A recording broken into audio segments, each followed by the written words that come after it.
Welcome to Karanji and Rashmiji. We'll get started. As everyone knows, this webinar is about the Hinduphobia that is being faced by Hindu students, and in particular Karanji at the London School of Economics. We'll quickly just pass over to Karanji. Karanji, can you hear me? Yeah, namaste. Namaste, Karanji. Welcome to the webinar.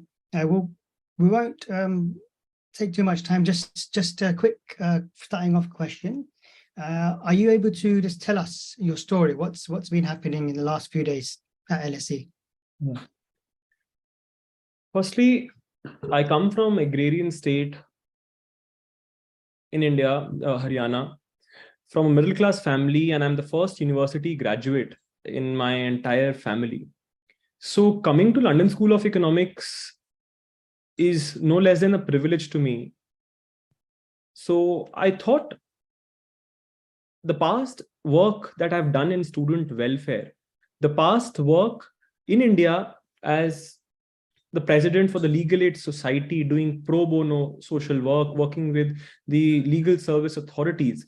I came to LSE and I was elected as the academic representative of the most diverse cohort of the LSE, which is School of Law.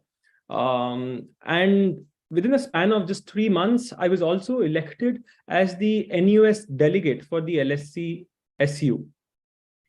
So all my peers, all my friends asked me that I should give a try for General Secretary. And it was all going well. I filed my nomination on 10th of March, campaigning really well.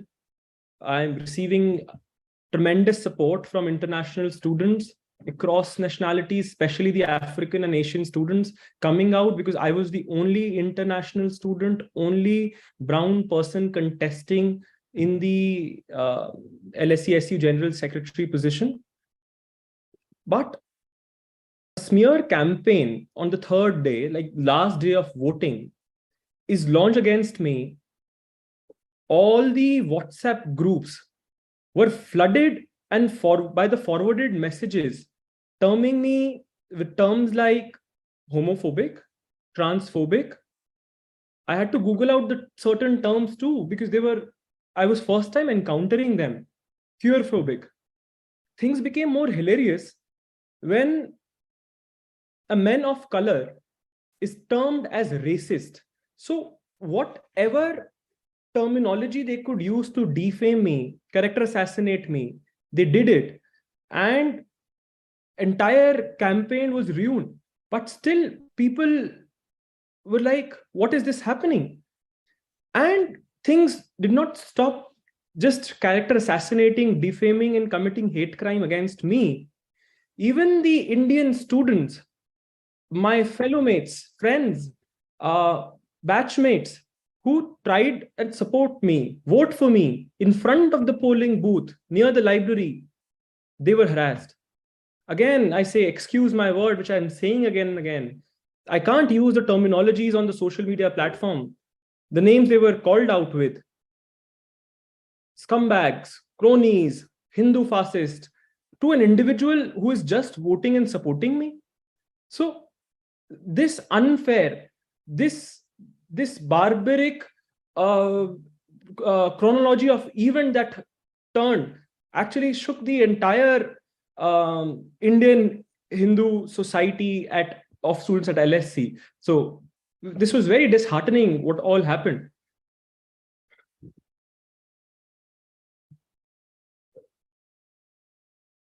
Thank you, Karanji. Rashmiji, just over to you. Would you like to just add any comments to this and a little bit about your experience at Oxford University? Well, I think it's absolutely traumatizing to hear that another student has had to go through a similar experience as I did. When I went through what I did at Oxford, the relentless bullying, harassment, threatening, cancel culture, all I hoped was that it would never happen to another Hindu student. That was literally my only prayer, because it's an experience that you wouldn't even wish upon your worst enemy. All I would like to say is that I'm absolutely horrified that Karanji has had to go through this, but at the same time, I am extremely proud of him for standing up and for facing this head on. Because more often than not, many students just prefer not to come out with their stories. They're scared, but Karanji chose the courageous path, and I think we can all hear from him really what went on and what he's currently going through on LSC campus. Yeah, so yes, we will go on to Karanji for a bit more details of what's been happening. I understand that you are a law student at LSE and you decided to contest the election for the post of General Secretary as the LSE of the LSE Student Union. What was your motivation to contest the election, and what were the factors that encouraged you to contest? Again, Miteshji, as I mentioned, I've always been active throughout my journey of high school. I was part of the prefectorial board, house captain, then moving on to my university time. 5 years of my law, I was class representative, leading as a president for the legal aid society that worked for the marginalized and providing socio-legal help to the poor and one who needs it. So entire journey of mine as a student was full of applying my study for the welfare of the society. So even I thought I was grown up learning that UK is one of the oldest democracy. But so I thought I'll give it a try, that I learned something new that is not present in my country, but it was all contrary and irony that happened. And when the moment I contested for LSC SU General Secretary election, cancel culture was erupted. Rather fighting and disrupting on my policies, the entire thing was ruined. So only motive, only idea behind was the student welfare. Me engaging more with students, which I like to do, applying my previous experience and knowledge that I had during my undergrad, because LSE, more than almost 70% of total students are international students. So me being an international student, understand what an international student face, what they go through, staying away from their home. So I thought my knowledge, my experience, my personal feeling, my empathy could do a positive change. And that motivated me to contest for the highest position of LSCSU, that is General Secretary. Good. And we went through some of your social media posts, and on there you mentioned that there was an orchestrated smear campaign against you. What are the accusations that were made against you? As I initially mentioned, I can't speak all the accusations made against me publicly, but on the 24th of March, which was the last day of campaign, a strategically communicated, of which a single individual can't understand what is happening. At same moment, all the society groups flooded with different sort of messages, whatever suits them, that he is Islamophobic, he is homophobic. By the time I come and prove that, see, this is my work for transgender community, the moment I disapprove, they come up with another accusation. I am Curophobic, I am fascist, I'm a Hindu nationalist. So even as I told, being a person of color, I was termed as a racist. So whatever suited, even they went on to terming me as anti-Semitic, questioning my faith, my belief, my nationality, my very identity. So this was a smear campaign, a strategically planned way to character assassinate me, my identity, my faith, my nationality. Do you know when this started? So you mentioned some of the groups and so on, and you were getting certain messages. Do you know exactly when this started? Like 2 days ago, 1 week ago? Do you know when? This came to my knowledge on 24th, the last day of voting.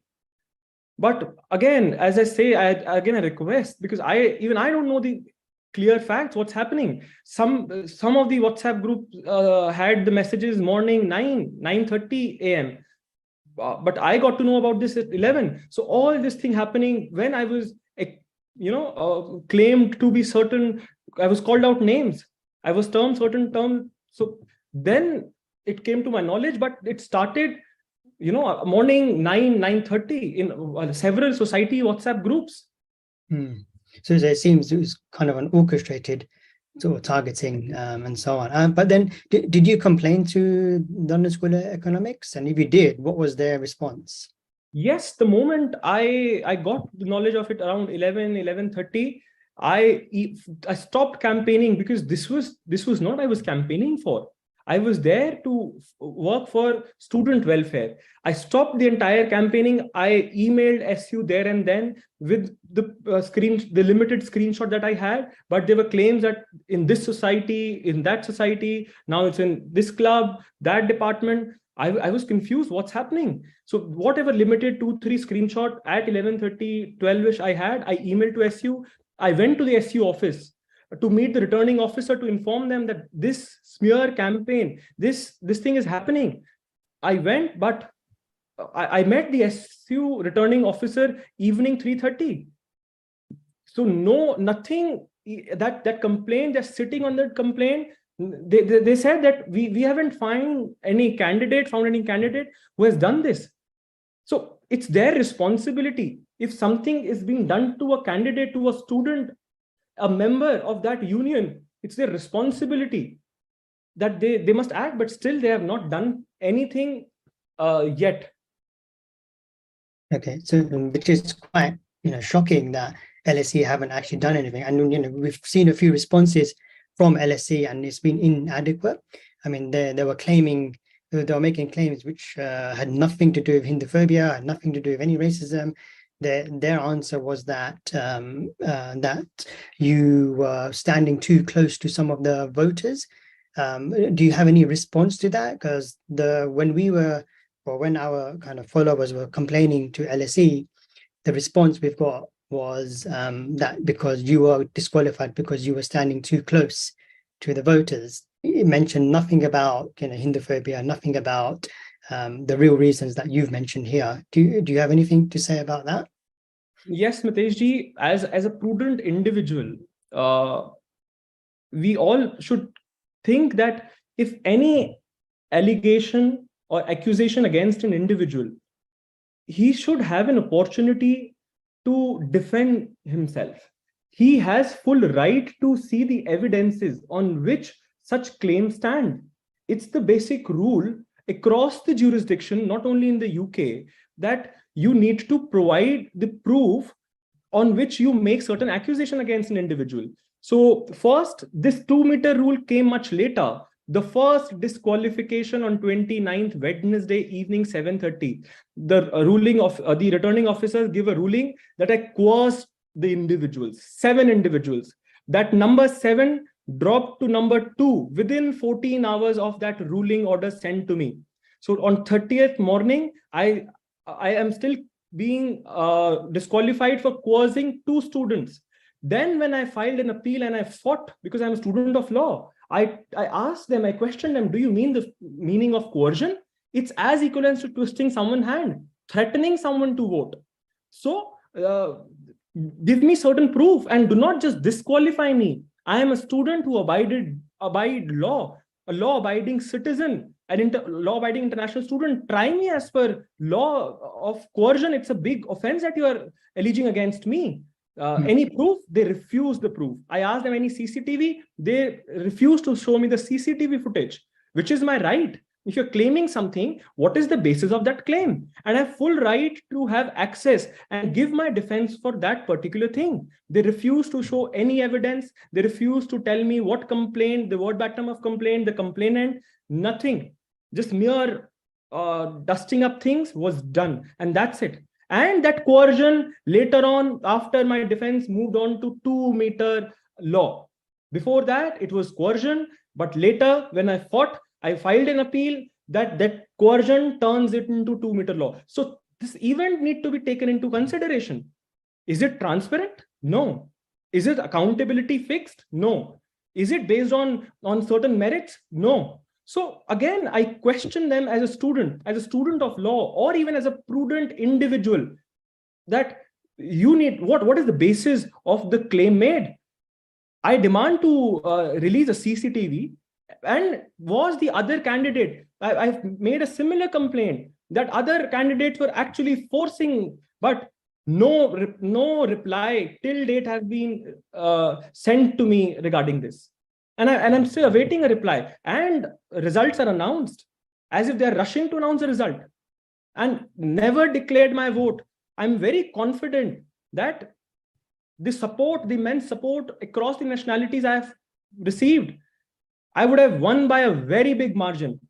All Asian, African students, all international, other students from various nationalities coming up and voting, a very big turnout. Very first day, it was 1,500 plus voting when campaign was going really good. Then the smear campaign was not started against me. So again, this raises a big question which need to be answered. Then LSE's SU has to answer this question. So let me get it straight to summarize that. You've asked for evidence from LSE for what they claimed, yet you have not received any evidence of that. They refused. Yes, refused completely. Okay. Just moving on to the next one. So it seems as though that the smear campaign against it means that LSE, or it means that the students are safe. Indian students are safe in LSE up until they start engaging with the kind of student unions. When you're paying the fees, it's all fine. As soon as you start to kind of engage, as soon as you start to fight for elections, that's when they start to target and so on, or try to stop you from running for any sort of election. The other question we want to ask is, why do you think they're targeting you? Again, Mitishji, the entire gamut that even I am questioning myself from the past 1 week, that why this happened. Until and unless I was, just going to the classes, coming back, even doing my responsibility as academic representative, it was fine. But the moment I celebrate my rich heritage, I celebrate the rich culture that I own, that I celebrate, I'm targeted for that. Just the moment I'm engaged student, I'm an engaged international student, the moment I'm an engaged Indian Hindu on campus, I'm targeted. The accusation goes on to me volunteering with ISKCON food cart, and during the campaign going and telling that they're gonna take certain legal action if I come back again to that cart. I'm not standing at the ISKCON cart only at the moment of election. Even before, months and months, I've been going to and helping him voluntarily whenever I get some time. So it is good if you pay them fee, if you do not do anything. So this makes me ask a question: are we international students, we Indian students, just considered as a cash cow? Do we have no say in terms of making a change in that campus? Because I come from a civilization that owns the educational institution. It's equivalent and more than my home to me. So I thought to bring in a positive impact. I thought to bring in a positive change in the campus, in the student's life. I think that change that I aspired, that student welfare that I wanted to strive for, is what made me a target. The great heritage I wanted to celebrate is what made me a target. So thank you for that, Karanji. We will be moving on to Rashmiji, but just to kind of conclude, it means that Indians or Hindu students are safe in the UK universities until they decide to engage with or any student activities or elections. You are safe if you pay the fees and just study. But once you start engaging, you will be targeted for your Hindu or Indian identity. And this is, pretty clear that that's exactly what has happened to you. Just from our point of view, you obviously have all of our support, and lots of other people have supported you online, as you've seen, and we will continue doing that as well. So thank you for that, Karanji, and all the best for the next few weeks and months. We'll just move on now to Rashmiji. So Rashmi, unfortunately, you have also been a victim of Hindu hate at Oxford University, where a similar smear campaign was launched against you And even at Oxford Uni, Oxford Uni staff member posted on social media that a Sanatani, a Hindu, is not welcome in Oxford Student Union. Do you see any parallels between your experience, what Karanji is experiencing now at LSE? Well, at Oxford, I'd become the first female Indian president of the student union. And that in itself was landmark. But that was seen as something negative, by certain people on campus who then started a smear campaign to undo a democratic process. They wanted to undo a fairly elected president that kind of represented diversity and her people for the very first time, because it was happening for the very first time in this sort of long history that Oxford has. It's almost 1,000 years old, that university. And the smear campaign was very similar. Now that I read what Karanji is going through, now that I hear what Karanji is saying, it feels like a walk down memory lane, a very bad memory lane at that. It feels like, all those, bad memories are coming back to the surface. I was accused of similar things, of, transphobia, of anti-Semitism, of racism, of, every other phobia that you can imagine, without any legislative proof. And now if you look at their accusations, they all stand baseless. And these accusations were then used to stereotype and vilify me as a Hindu fascist. And they took it as far as having a history faculty come out in the open and put it in writing that the University of Oxford was not ready for a Hindu or Sanatani president. These were his exact words. In what universe is it okay to, say that a diverse campus or a place is not ready for is not welcome to somebody of a certain religion? That's unfair. Can you imagine that happening to a person of any other religion? No. But unfortunately, I think years of misinformation, decades and almost centuries of misappropriation of Hindu history, of Hindu values, and the Hindu identity has unfortunately normalized these accusations. It's normalized this, narrative that somehow we are the villains and that we are to be blamed and that we are not to be allowed to take positions of leadership and create change on campuses. I think we all know that the contrary is true. The Hindu Dharma is one of the most tolerant and inclusive religions to have ever existed in the long history of this planet and civilization. But despite that, to be accused of everything else, despite that, to be stereotyped and vilified as something else, I think that is harmful. I think any Hindu can take up the position of president or general secretary or prime minister or whatever of their choosing, because their identity does not limit them from taking these positions, unlike the popular stereotypes which are reinforced on these campuses.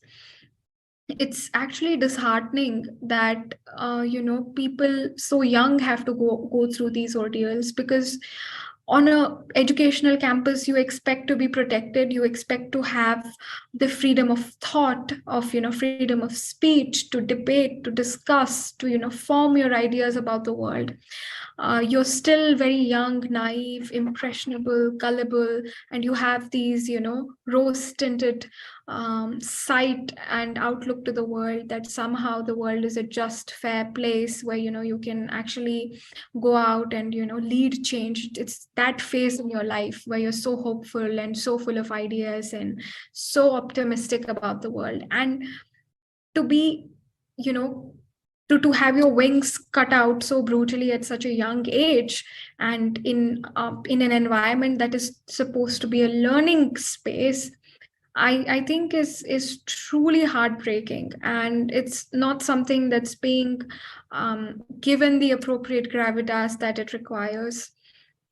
because what would you expect if young people get traumatized so young on campuses where they're supposed to study, form these ideas, go out into the world and create change, and then for them to be treated so badly.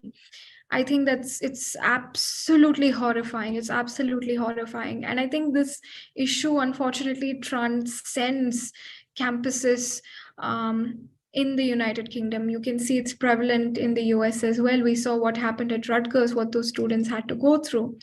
And as I said before, more often than not, students are afraid to come out because they feel that their marks can get affected, their academics can get affected, because they're right to say that it was an academic who came after me, it was a faculty member who came after me.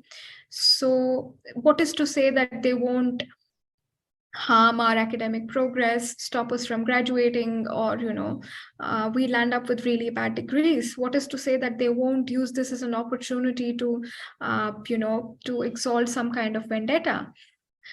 I think fortunately for me, I was able to get out of this, graduate very, properly, with the marks that I deserved, with the degree I deserved. But I think this becomes a question to a lot more people in this sort of space, and they are often more than not scared that it can negatively impact their academics and how it can actually threaten their entire future. Yep, thanks. Just moving on to the next part, from what happened at Oxford University, there was an online petition and hundreds of emails were sent to Oxford University about the Hindu hate attacks that you faced. Insight UK was one of the organizations that galvanized the diaspora with the information and appealed to raise the concern with Oxford University. We understand that Oxford Uni conducted an independent investigation against Abhijit Sarkar, the person who was the faculty member. Do we know what the outcome of that investigation was, and did the university take any action? I think a lot of my situation was very similar to what Karanji is facing right now. Initially, everybody was blind to my complaints of defamation, of being harassed, of being bullied. I had simply no response to my emails to the student welfare task force, or any other body for that matter. And the issue was being treated very lightly, brushed under the carpet. But then, the entire community came to my support. I think I'm eternally grateful for the way that every member of the Hindu community, most members of the Hindu community across borders, from different nations that they call home, stepped up, supported me, and voiced their opinion out there, making it very hard for Oxford to unsee the injustice, to unsee what was going wrong. And they were forced to investigate. They were forced to see the truth. I mean, I think it's absolutely horrible because we come from a faith that says Satyameva Jayate. And here we have institutions that need to be forced to open their eyes, that need to be forced to see the truth. And yes, the investigation did conclude in my favor, and the recommendations were very positive.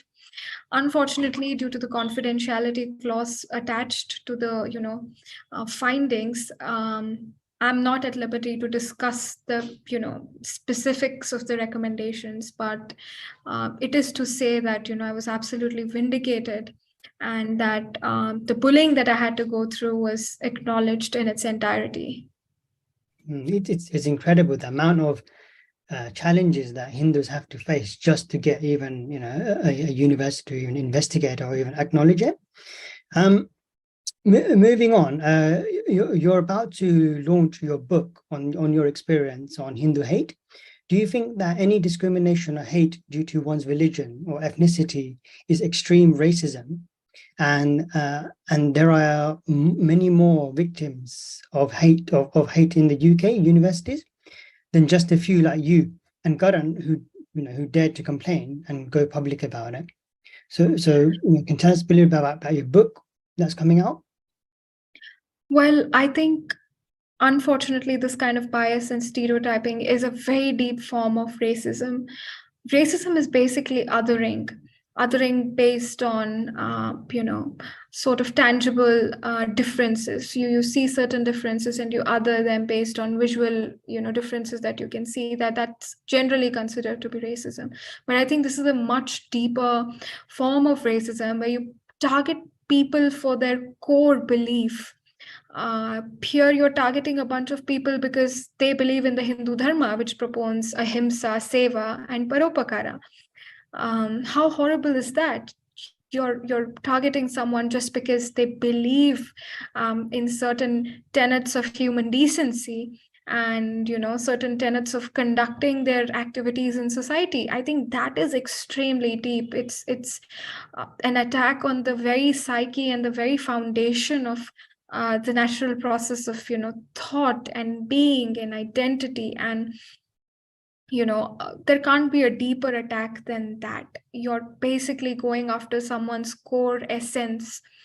I think I would have survived if somebody had a problem with just my color or the way I looked, but they went after what I believed, what, the sort of core essence that I have had growing up, my outlook to life, my outlook to this world, and the country that gives me this outlook, the upbringing that it gives, that gives this outlook. They went after my parents, for God's sake. They went after my hometown. They hated on me for being from Udupi somehow, being born there and, being in that environment was problematic. Being born to my parents was problematic. Can you imagine how deep of an attack that is and how racist that is to, go after someone for where they were born or who their parents were or,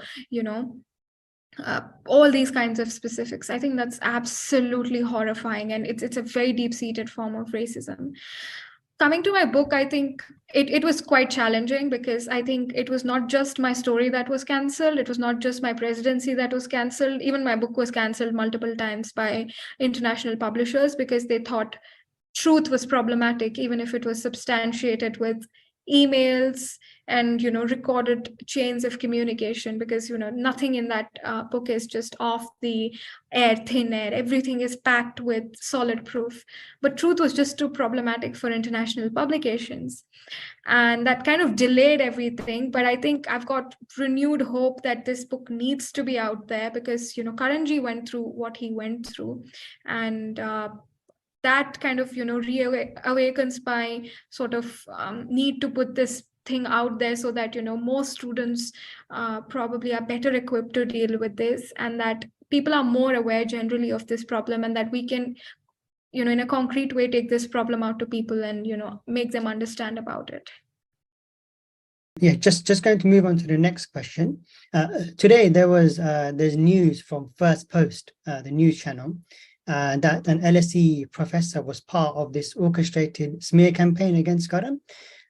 As you yourself are a victim of Hindu hate and India hate in a UK university at Oxford, do you expect any support from any institution or organization? Well, I'm not surprised at what's happening because it's following a set script of what happened with me. So I think it's only corroborating with the instances around which Hindus get attacked abroad. I see a lot of support from the diaspora coming towards Karanji, and I'm incredibly proud that the community is rallying, behind him. And similar to, the case during my time, that there are so many members in the community who are now more sensitive to this issue and are supporting Karanji as they did with me. I hope that the Indian High Commission comes out in, full support of Karanji, because during my time, we had a hard time getting a hold of them. And I hope that the APPG for international students, led by Lord Karan Maurya, also takes cognizance, because I think he can relate to the origins that we have, to the faith that we hold, and is in a better position to understand what we're going through and bring this up at the very important sort of APPG that is the APPG for international students.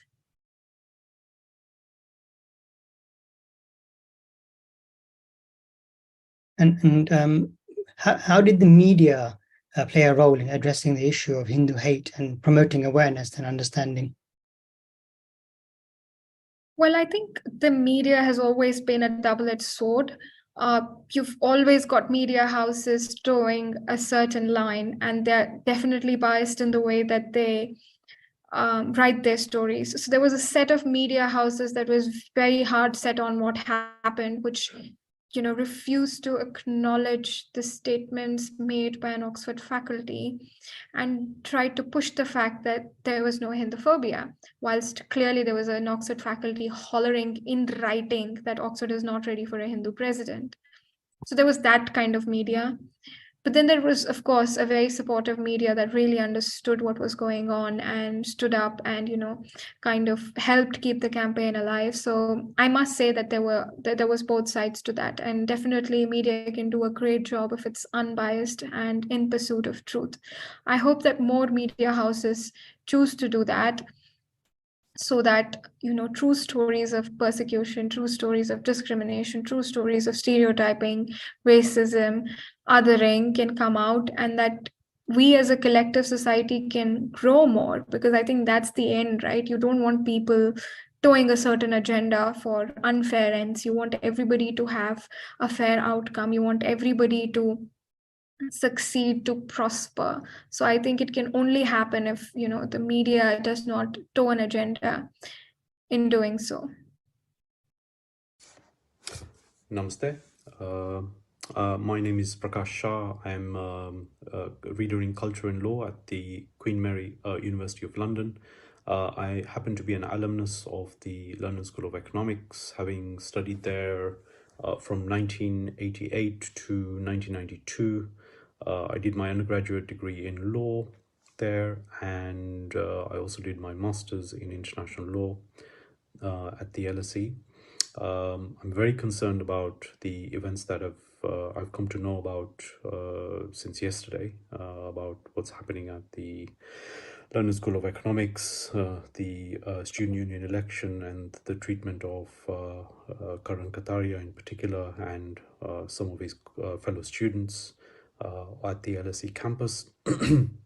It sounds to me as though there's been a commission potentially of some criminal offences, and I do hope that the police will investigate the matter, and I do hope that the incidents will be reported to the police so that they can properly investigate the issues.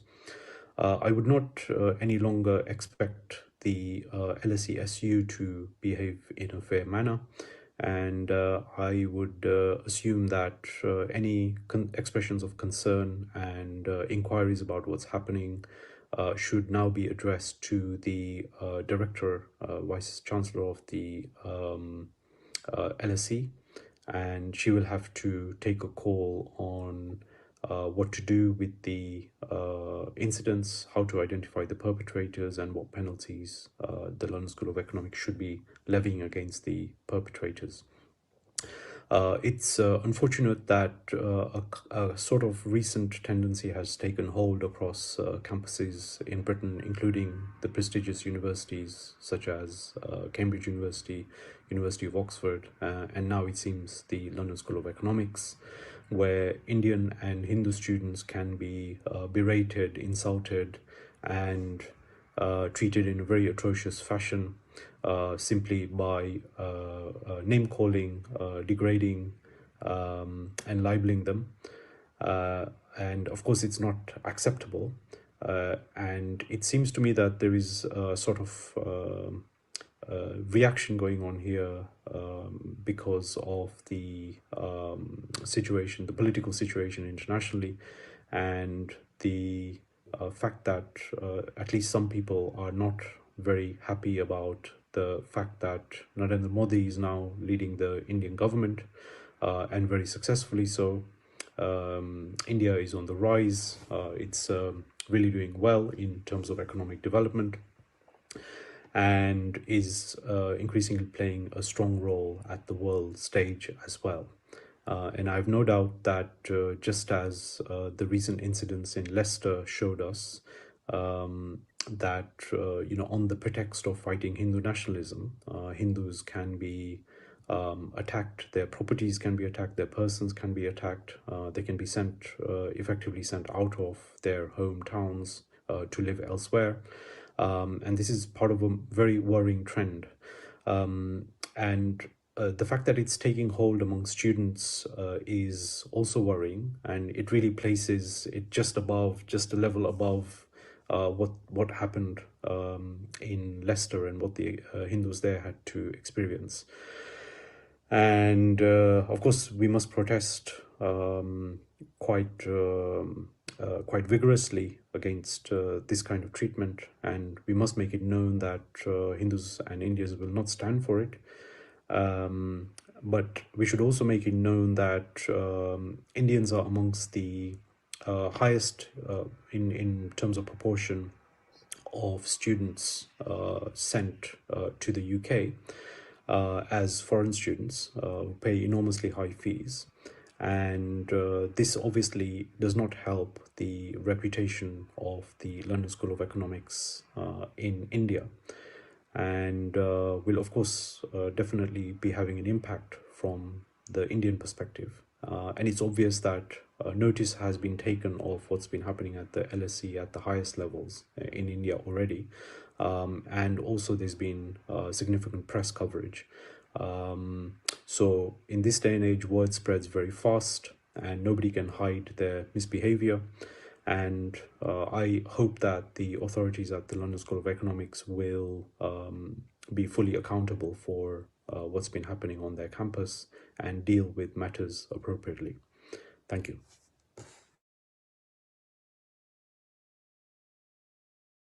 Thank you for that. And that was a message from Professor Prakash Shah at Queen Mary University. We're going to move on back to Karanji, but before that, just according to, we did a bit of our research, and this is a bit of an Inside UK exclusive. As per our research, there are a few students and societies at LSE who are behind the smear campaign against Karan. Let us share those screenshots of what we found online, as well as what we received from your well wishes when this webinar was announced. Can we just quickly see that slide? So as you can see, our viewers, you can see some of the content that you're seeing. This is what we've gathered, what we were sent via WhatsApp and so on over the last kind of a day or two. Just going to leave that there for a few more seconds so that we can all read it. And you can see, I mean, we've covered up the names, personal names of everyone, but you can see some of the society names there. You can see some of the other university names, faculties or organizations and other societies within LSE.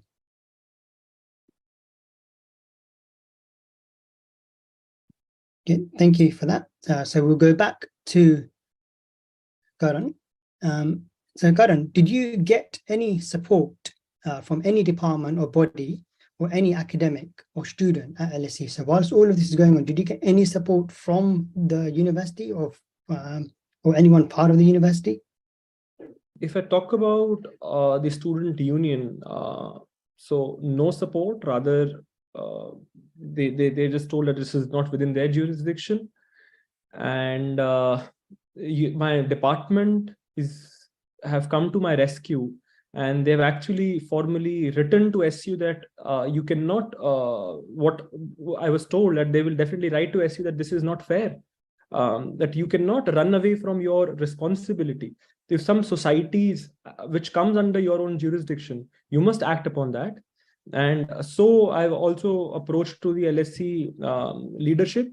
Now they have promised me that yes, they will move on once we submit all the evidences, and they'll definitely investigate and punish the wrongdoers. But again, the question comes when and how, because other students have also filed a complaint, but they haven't heard back. I think 3 person I know them personally who have lodged a complaint, who were harassed and bullied. They have received no reply till date. So it's been more than like 1 week and 10 days. They haven't received a reply, and the authority is sitting upon their complaint of harassment. So if the people who are supposed to protect you haven't done anything up until now, have you seen any changes in attitudes or actions of those who are responsible? for all of this, or who have been involved in hate against you? Have you seen any changes from the people who have targeted you, or has it continued? It has continued. It has continued since then. So I was so mentally disturbed that for a couple of days I was inside my room. I was wondering what has happened, but so that it does not happen again. So that, because I was following all the democratic process from 24th till the date I tweeted this open letter requesting and urging the authorities to take an action. Nothing was done in this meantime. I was going back and again to SU, meeting them twice, thrice in a day. Again, it was an additional harassment to me, fighting for justice. Rather getting justice, I was into the tapism that no, this is not our jurisdiction, this is not our law. But they acknowledge that yes, wrong has happened. You have been bullied, you have been harassed. We have zero tolerance policy. But having policy does not make sense unless we implement it on ground. You have a sufferer, you have sufferers in front of you, not just one individual. There are multiple of students who have faced this harassment, but still you're saying we have a policy. What's the use of that policy until you can bring it into action? So let's see if LSE administration is positive. Administration, my department has come to my rescue that yes, this is actually wrong. So let's see how things happen in future. So just a final one on this part. Do you feel safe at LSE after these attacks? And obviously no support has been given from LSE or the LSE SU. Do you feel safe now at LSE as of now? Definitely not. Definitely not. With a character assassination, with attack on my dignity, which is very fundamental to human existence. So when that is trampled upon, I don't think that I feel safe, because it again gives me a big trauma. But yes, we need to fight this odd, and therefore I've raised my voice so that again we should not see this. Unless we unite, we fight this battle, we will keep on seeing Rashmi and Karan in near future. So let's see how even turns out. I mean, so what message would you like to share with those who are experiencing similar forms of hate or discrimination? So we know about yourself, we know about Rashmi ji, but we know there's quite a few more. What is your message to them? I think silence is something bigger than one individual who's committing crime. Rather, it helps them, it aids them. So we need to say it, stop it. So that is very important. And if truth is on your side and you have the satya, the power of truth, then definitely you might face a lot of repercussions, you might face a lot of difficulties, but the end result will be in your favor if truth is on your side. So this I have learned. So this motivated me to come up, speak up, so that things change. Yeah. And just a final question, and this is going to be for a message to our viewers now. Karanji, do you have any message for the viewers of this webinar, if they can help you in any way in this fight against Hindu hate and India hate? Yeah, definitely. This anti-India rhetoric and Hinduphobia, racism, a great form of racism, if I term it, if unless we unite, Sangha Shakti Kalyuge, the unity is the strength. Until we come together, until we fight all these odds together, we cannot achieve a concept that we all as society need to achieve as a welfare society, a society that respects rule of law, a society that respects natural justice, that actually accepts the concept of humanity and universalism, pluralism, inclusivity. So unless we unite, we can't achieve this. And I request all of them to support me, and I need them because I am away from home, but the support I'm getting from diaspora is making me feel like home. So yes, I'm very grateful, humble that this diaspora has come to my support, and I'm very grateful for that. Thank you so much. Yeah, thank you for that, and thank you for our viewers as well. And rest assured, Inside UK other organizations and the Indian and Hindu diaspora in Britain are obviously behind you and supporting you. Thank you for that, Karanji, and thank you, Rashmiji, as well for joining us. Just in conclusion, we've heard from Rashmiji, we've heard from Karanji, some of the things even in the past. Abhijit Sarkar from Oxford University wrote on social media that a Sanatani, a Hindu, is not welcome in Oxford Student Union. These were his words. This is a quote: "A Sanatani, a Hindu, is not welcome at Oxford Student Union." And unfortunately, in spite of so many complaints to Oxford University, there has still no action has been taken against him. Hindu hate is tolerated in UK universities, and in a way, it is being encouraged and propagated, and hence we have another case of Hindu hate or India hate at LSE. Rashmi was the first one, and it was an outrage from everyone, shocked. But now, within a matter of years, we've had another one. And there are, as we mentioned, there's so many others who are silently suffering. And if there's anyone like that, we do encourage you to speak out. And these are not the only cases of Hindu hate or India hate. But let me remind the viewers that there are other cases, or there are the only cases which have come to surface and public notice. Yeah, we only know about 2 at the moment who we've done a webinar about, but there are many, many more. And again, we do encourage others to speak out about it. And not just at universities, any form of Hindu hate or India hate that we faced, whether it's in our workplace, on the streets, report it, because if we don't report it, it's not documented. And then there's no evidence to suggest that it's a growing concern. So anybody who's facing it, if we know anyone who's also faced it, try to raise it and report it. Hindu or Indian students are welcome, at universities are welcome to pay higher tuition fees and study in the UK universities, but they will be attacked for engaging in student activities and elections, or for carrying any form of pride of being a Hindu or having the Indian identity. The community needs to stand behind our students, our next generation, and our community needs to stand behind our students and the next generation so that they do not face such attacks and trauma. If we do not raise our concern against this Hindu hate and India hate, such incidents are going to increase. We appeal to the community to raise the concern on social media, write to London School of Economics, write to your MP, and let us fight this Hindu hate and India hate together. Namaste.